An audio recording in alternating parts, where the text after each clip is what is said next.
Viewers, food and fun টাইমের আরেকটা নতুন এপিসোডে আপনাদের সবাইকে স্বাগতম। ভিউয়ার্স, শীত পড়ে গেছে আর সাথে চলে এসেছে জলপাই, আর সবার ঘরে ঘরেই তৈরি হচ্ছে জলপাইয়ের বিভিন্ন ধরনের আচার। আর আজকে আমিও আপনাদের জন্য নিয়ে এলাম জলপাইয়ের টক ঝাল মিষ্টি আচার। জলপাইয়ের আচার বানানোর জন্য আমি এখানে নিয়েছি 2 কেজি পরিমাণের জলপাই। তার সাথে নিয়েছি 3 চামচ 5 ফোড়ন, 2 চামচ আস্ত ধনিয়া, 10-12টা শুকনা মরিচ। এখানে ধনিয়ার চাইতে 5 ফোড়নের পরিমাণটা একটু বেশি হবে। কিছু রসুনের কোয়াকে পাটায় একটু থেতো করে নিয়েছি, পুরোপুরি বাটা না, এটার পরিমাণ হবে 2 টেবিল চামচ।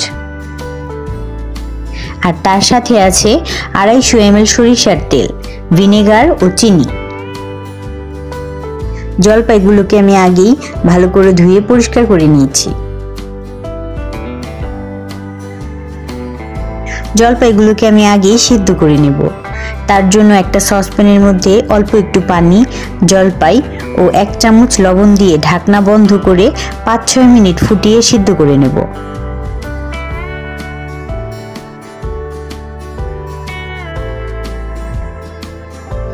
এবার আচারের মশলাটা বানানোর জন্য পাশের চুলায় একটা প্যানে আমি প্রথমে শুকনা মরিচগুলোকে একটু টেলে নেব।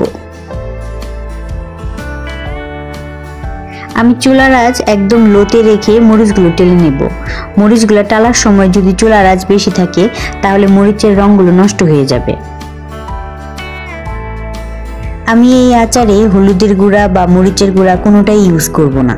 আচারের রঙটা আসবে এই শুকনো মরিচ থেকেই, তাই মরিচের লাল ভাবটা বজায় রেখে মরিচটা টেলে নেব। 1-1.5 মিনিট টালা হয়ে গেলে আমি 5 ফোড়ন ও ধনিয়াও এর সাথে দিয়ে দিব। তারপর চুলার আঁচ অল্প রেখে সবগুলোকে একসাথে আরো 4-5 মিনিট টেলে নিব।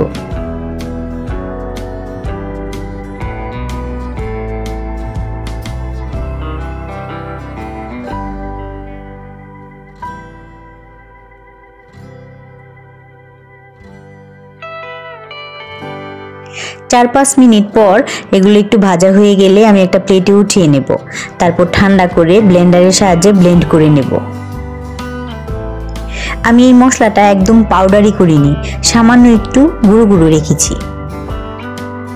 এদিকে আমার জলপাই সিদ্ধ হয়ে গেছে। এবার আমি এগুলোকে একটু চটকে নেব। এবার আচার বানানোর পালা। তার জন্য আমি চুলায় প্যান বসিয়ে দিব। প্যানটা হালকা গরম হয়ে গেলে আমি পুরো তেলটাই প্যানে ঢেলে দেব।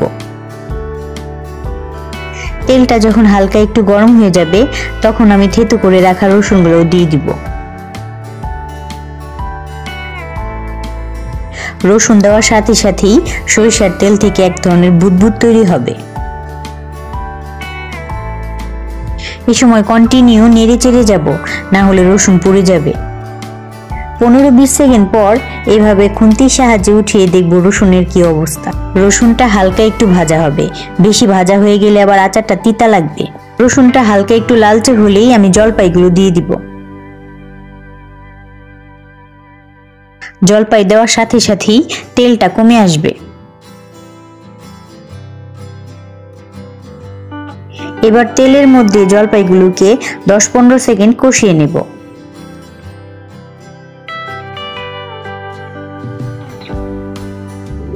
এবার আমি 2.5 চা চামচ পরিমাণে লবণ দিয়ে দিব।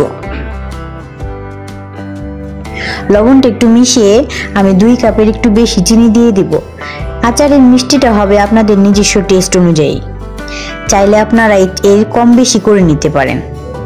আমার বর আচারটা একটু মিষ্টি মিষ্টি পছন্দ করে, তাই আমি চিনি বেশি দিয়েছি। চিনিটা যখন পুরোপুরি গলে যাবে তখন আচারের মশলাটা দিয়ে দিবেন।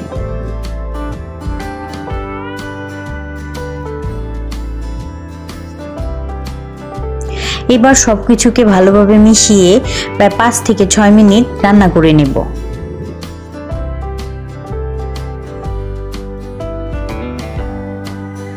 এই 5-6 মিনিট কন্টিনিউ নেড়ে যেতে হবে, না হলে চিনি ক্যারামেল হয়ে পুড়ে যাবে। নামানোর কিছুক্ষণ আগে আমি প্রায় 1/2 কাপ পরিমাণের ভিনেগার দিয়ে দিব। তারপর আবারও কিছুক্ষণ কষিয়ে আচারটা নামিয়ে নেব। দেখুন ভিউয়ার্স, আমি কিন্তু কোনো হলুদ বা মরিচের গুঁড়া ইউজ করিনি, তারপরও দেখেন আচারের রংটা কি সুন্দর এসেছে।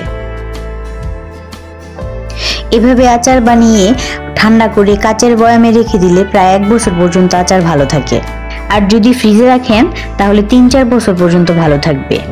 সকালে আমার বারান্দায় খুব সুন্দর রোদ আসে, আমি সবসময় আচার বানিয়ে রোদে 2-3 ঘন্টা রেখে তারপর কাচের বয়ামে ভরে সংরক্ষণ করি। আপনারা ওইভাবে বানিয়ে দেখতে পারেন, নিশ্চিত করে বলতে পারি আচারের টেস্ট খুব ভালো আসবে। ভিউয়ার্স, আমার এই ভিডিওটি যদি আপনাদের ভালো লাগে তাহলে অবশ্যই চ্যানেলটি সাবস্ক্রাইব করবেন, লাইক কমেন্ট করে বেল আইকনটি প্রেস করে দেবেন যেন পরের ভিডিওগুলো খুব সহজেই পেয়ে যান। আর যারা ফেসবুক থেকে দেখছেন তারা অবশ্যই আমার পেজটি ফলো দিয়ে রাখবেন। ভালো থাকবেন, ধন্যবাদ।